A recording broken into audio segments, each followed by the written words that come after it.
Hi, my name's Matt, and before I became all of this, and this is just some of the backups, in the not too distant past, I was just this. And this is the guy I want to talk to today. These are things I wish I knew when I was this guy trying to break out of being a beginner. Thanks.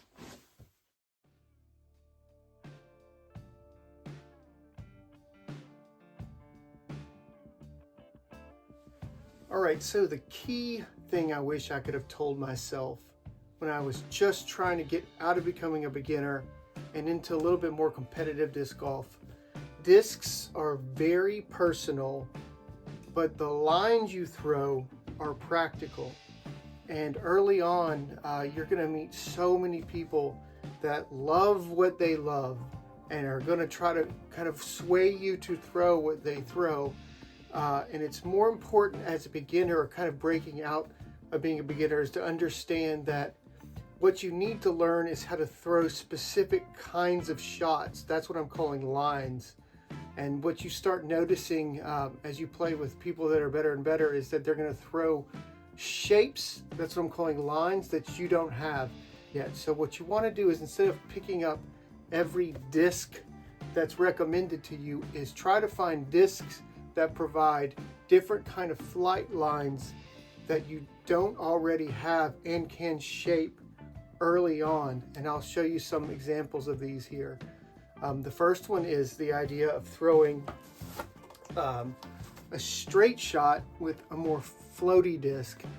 This is going to have a 5 glide, and so early, it's kind of a basic shot, a very neutral putter that you're going to go straight at the target. And the problem with a 5 glide, and you'll learn later, is that if you miss, it goes flying right past it, and that's not always a great thing as a beginner, because you start to worry about going too far past the basket and worrying about putting back. So one of the things you can kind of think about of a new line is to throw a disc like this one, which has a 1 glide, and when it goes dead straight, it tends to fall, not going nearly as far past the basket as a more glidey neutral putter.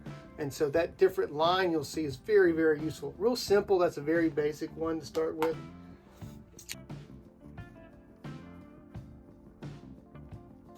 Another one is getting an understable putter, and that means that the third number in the flight numbers is usually negative with a very low final number, so you don't want to let turn. Here's an example of an understable putter. This is an MVP spin. This is getting a line when you throw it that you can kind of throw it either flat or slightly with the wing out, called anhyzer, and you can make the disc go from left all the way to right.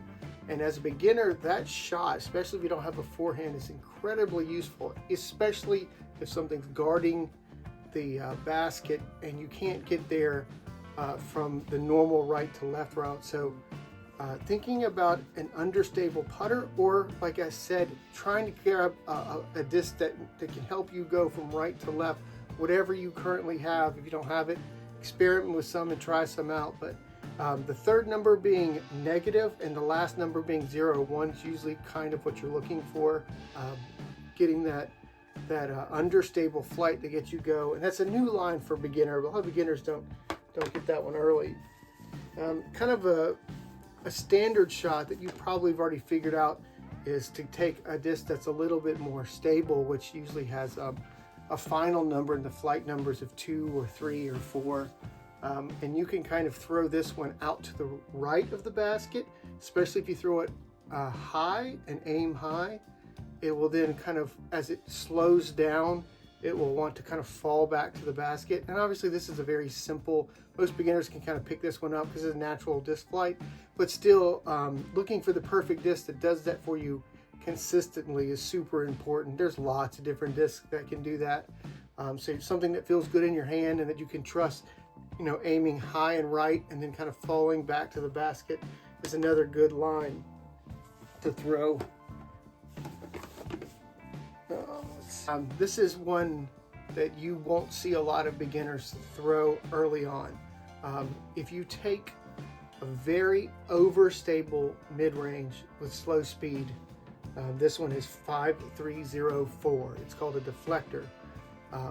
And if you throw this with extreme angle on a forehand with an Anheuser forehand like this, or on a backhand with it almost like a roller angle, you can get the disc to really go from left to right and really make that disc S.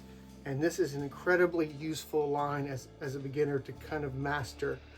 Shaping a full S flight with kind of a slower speed disc really helps you understand how the overstable disc can fly and get you out of trouble, and you can bypass so many obstacles by learning how to use that S flight. So it's an incredibly useful trick. And a shot that I did not know as a beginner, I wish I knew, is to take a slightly understable mid-range. This one's a 5-5 0 2 1, and if you hold it like you're going to throw a forehand, but then you throw it overhand very hard, the disc, you can almost throw it like a baseball, like this way, and the understable is going to flatten it out. And this makes a great approach shot if you cannot throw a normal backhand or forehand and you really want to keep the line tight and you want to go overhand.